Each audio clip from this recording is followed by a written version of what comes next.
ഈശോ മിശിഹായ്ക്ക് സ്തുതിയായിരിക്കട്ടെ. ജീവിതത്തിൽ വിജയിക്കണമെന്ന് ആഗ്രഹമുണ്ടോ? ഒരൊറ്റ കാര്യം ചെയ്താൽ മതി.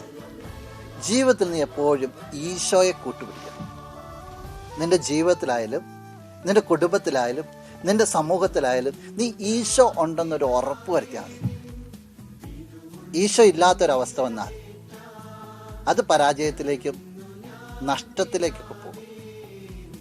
കാനായിലെ കല്യാണ വിരുന്നൊന്ന് ഓർത്തു നോക്കി. വലിയൊരു പ്രതിസന്ധി.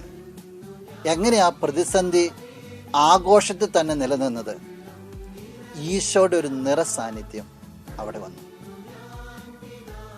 യൂദാസ്ലിഹായുടെ പരാജയം നീ കാണുന്നുണ്ട്. എന്താ യൂദാസിന് പറ്റിയത്? ഒരു വേള ഈശോ കൂടെയുണ്ടെന്നുള്ള ബോധ്യം അവന് നഷ്ടപ്പെട്ടിട്ടുണ്ടാവും.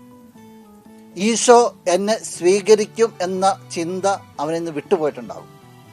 ഈശോ ഇപ്പോഴും എന്നെ കാണുന്നു എന്ന വിചാരം അവന് നഷ്ടപ്പെട്ടിട്ട് പോയിട്ടുണ്ടാവും. ജീവിതത്തിൽ ഈശോ നിന്റെ കൂടെയുണ്ടെന്നുള്ള ബോധ്യം എപ്പോഴും നിന്റെ ഉള്ളിൽ നിറയട്ടെ. നമുക്ക് പ്രാർത്ഥിക്കാം.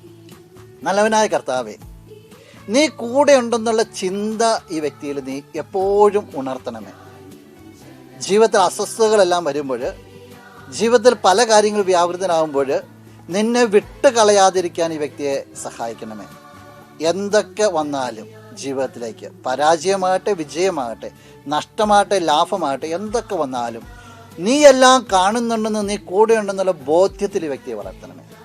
അതിനെതിരായിട്ട് വരുന്ന എല്ലാ ചിന്തകളും, എല്ലാ നെഗറ്റീവ് ആറ്റിറ്റ്യൂഡുകളും ഈ വ്യക്തിയിൽ നിന്ന് മാറിപ്പോട്ടെ എന്ന് പ്രത്യേകമായിട്ട് പ്രാർത്ഥിക്കുന്നു. കുടുംബത്തിൽ നിന്ന്, ചുറ്റുപാടുകളിൽ നിന്ന് മാറിപ്പോട്ടെ എന്ന് പ്രാർത്ഥിക്കുന്നു.